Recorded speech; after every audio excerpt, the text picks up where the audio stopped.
Shalom dan selamat hari Minggu, saudaraku yang terkasih di dalam nama Tuhan Yesus Kristus. Kita bersyukur kembali satu anugerah Tuhan masih boleh kita terima sampai saat ini. Satu kebahagiaan kembali boleh kita terima terkhusus bagi kakak dan abang-abang pelayan KKR di BKP di minggu ini. Kita boleh berbagi cerita tentang kebenaran Tuhan agar senantiasa adik-adik kita memahami lebih dalam lagi akan pernyataan Tuhan di dalam kehidupan mereka. Mari sebelumnya kita mengizinkan hidup kita ditolong dan dikuasai oleh Tuhan di dalam doa kita bersatu. Terima kasih buat segala anugerah kebaikan-Mu Tuhan. Izinkan kami pada hari Minggu ini mendapatkan pertolongan dan mendapatkan kekuatan dari pemberian-Mu bagi kami. Kami akan mempersiapkan diri kami untuk dapat merenungkan firman Tuhan di hari Minggu ini. Di dalam nama Yesus kami selalu berpengharapan kepadamu. Amin. Saudaraku yang terkasih, kita akan membaca firman Tuhan yang menjadi renungan di hari Minggu ini dari Kisah Para Rasul pasal 27 ayat 39 sampai dengan ayat 44. Firman ini kami akan membacakan kepada kita sekalian. Dan ketika hari mulai siang, mereka melihat suatu teluk yang rata pantainya.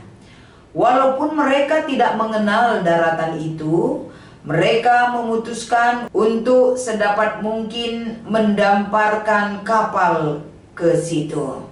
Mereka melepaskan tali-tali sauh, lalu meninggalkan sauh-sauh itu di dasar laut. Sementara itu mereka mengulurkan tali-tali kemudi, memasang layar topang supaya angin meniup kapal itu menuju pantai. Tetapi mereka melanggar busur pasir dan terkandaslah kapal itu. Haluannya terpancang dan tidak dapat bergerak, dan buritnya hancur dipukul oleh gelombang yang hebat. Pada waktu itu prajurit-prajurit bermaksud untuk membunuh tahanan-tahanan, supaya jangan ada orang satupun melarikan diri dengan berenang. Tetapi perwira itu ingin menyelamatkan Paulus. Karena itu ia menggagalkan maksud mereka dan memerintahkan supaya orang-orang yang pandai berenang lebih dahulu terjun ke laut dan naik ke darat, supaya orang-orang lain menyusul dengan mempergunakan papan atau pecah-pecahan kapal.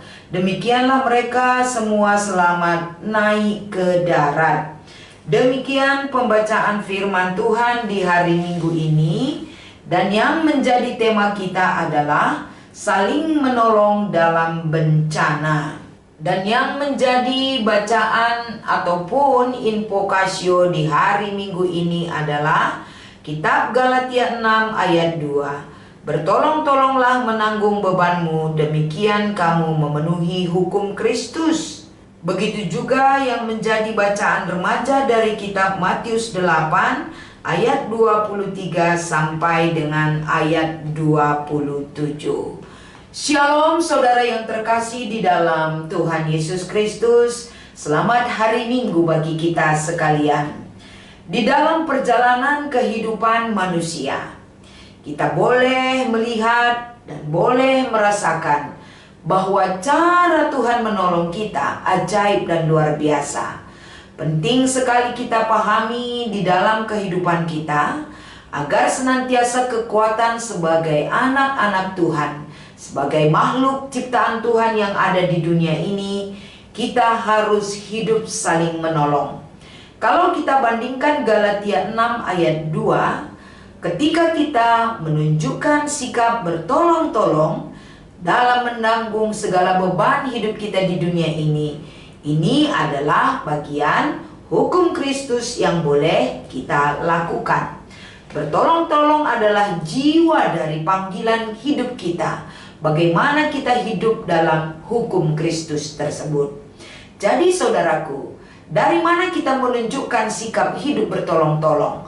Tentu ketika beban berat itu ada dalam kehidupan manusia. Beban itu tidak bisa kita pikul sendiri. Beban itu sebagai seorang pribadi tidak memiliki kemampuan sendiri untuk melepaskan beban itu dari hidup kita. Kita butuh kehadiran orang lain sehingga beban itu bisa meringankan diri kita. Di hari Minggu ini, seturut dengan perikop kita dari kitab Galatia pasal 6 ayat 2a dikatakan, "Bertolong-tolonglah menanggung bebanmu, demikian kamu memenuhi hukum Kristus." Artinya dari sini kembali kita diingatkan sebagai seorang anak Tuhan harus memiliki dampak dan memberi makna kepada kehidupan dan memberikan teladan bagi sesama, sehingga kita membantu sesama manusia dari segala permasalahan, terkhusus dalam sebuah bencana yang bisa merupakan sebagai sarana untuk mempraktekkan bahwa perbuatan yang mulia ataupun baik itu yang bersumber dari Allah merupakan kunci kasih yang boleh kita tunjukkan, hidup saling membantu sebagai anak-anak Tuhan yang terkasih. Dalam perikop kita di hari Minggu ini, kalau kita melihat peristiwa yang dialami oleh Paulus ketika dia ditangkap di Yerusalem dan dia diperhadapkan dengan Gubernur Felix di Kaisarea, dan disitulah dia diberikan penghakiman ataupun pengadilan, sehingga pengadilan memutuskan Paulus harus dibawa ke Roma untuk menghadap kepada Kaisar yang ada di kota Roma.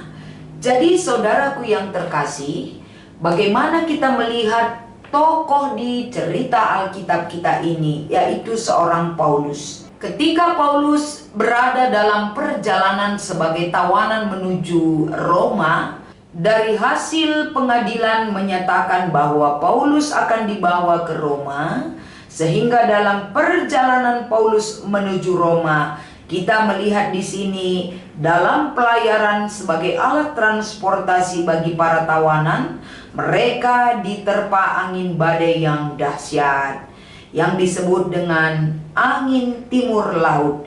Ini boleh kita bandingkan dengan pasal 27 ayat 14. Paulus sebagai seorang tahanan mengingatkan mereka, namun orang yang di dalam lebih percaya kepada nahoda daripada perkataan Paulus. Paulus dibawa sebagai tawanan dan tidak pernah dihiraukan apa yang dia berikan masukan terhadap pelayaran menuju Roma tersebut. Ketika mereka diterpa badai yang dahsyat itu, mereka sama sekali tidak berdaya. Mereka hampir menyerah dan memang sudah saatnya mereka menyerah. Nahoda yang dapat dipercaya pun tidak berdaya lagi. Sudah beberapa hari mereka tidak makan. Mereka sudah mulai lelah, sudah mulai kelaparan. Tapi Paulus tampil berdiri di tengah-tengah mereka, sebab hanya dialah yang tenang di kapal itu.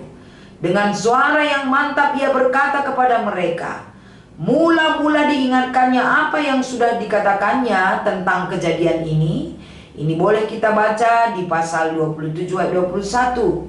Kemudian Paulus sebagai seorang tahanan, bukan seorang nahoda, namun ia meyakinkan mereka bahwa walaupun mereka dalam bahaya, tetapi tidak ada seorang pun di antara mereka di atas kapal ini binasa, kecuali kapal ini. Ketika hari menjelang siang, Paulus mengajak semua orang makan. Ia seperti seorang nahoda dan merangkap kepala pasukan. Sekali lagi dengan keyakinan penuh ia menegaskan bahwa tidak ada di antara mereka yang akan mati. Ia menggunakan istilah tidak kehilangan sehelai rambut dari rambut kepalanya. Penegasan ini penting bagi mereka yang ada dalam ancaman maut itu.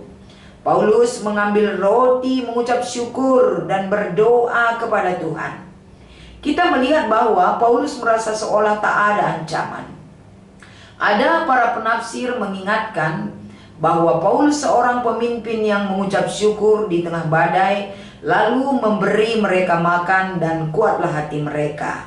Sehingga kita melihat bagaimana contoh yang diberikan oleh seorang dalam situasi yang tak ada harapan bagi orang lain, tapi memberi semangat dan memberikan kekuatan bagi seisi kapal. Inilah sosok seorang Paulus yang terjadi dalam cerita ini. Apa yang dilakukan oleh semua kru kapal yang ada di perikop kita? Mereka membuang seluruh muatan gandum ke laut sehingga kapal itu dapat berlayar di atas gelombang. Jalan untuk menyelamatkan diri adalah mereka harus sekuat tenaga mencapai pantai dan mendamparkan kapal itu di situ. Walau mereka dibawa gelombang, mereka tidak terhempas oleh batu karang. Kapal itu terkandas di pasir pinggir pantai. Masing-masing orang berusaha menyelamatkan dirinya.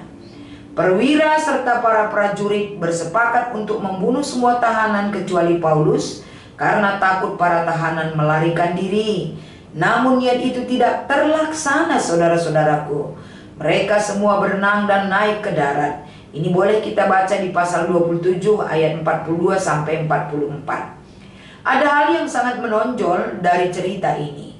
Pada saat yang paling penting dan paling berbahaya, pemimpin kapal mengakui Paulus sebagai pemimpin mereka, walaupun dia adalah seorang tahanan. Semua orang tahu bahwa dia adalah seorang penjahat yang dalam perjalanan ke pengadilan di Roma. Meskipun demikian, semua penumpang bahkan juga Julius sang perwira pasukan dan prajurit-prajurit Roma mentaati Paulus sebagai pemimpin. Dalam bukunya Barclay mengatakan bahwa manusia itu adalah dua golongan, yaitu mereka yang dikasihi oleh keadaan dan mereka yang menguasai keadaan. Ada orang yang selalu bersandar kepada orang lain dan ada pula yang menjadi sandaran bagi orang lain.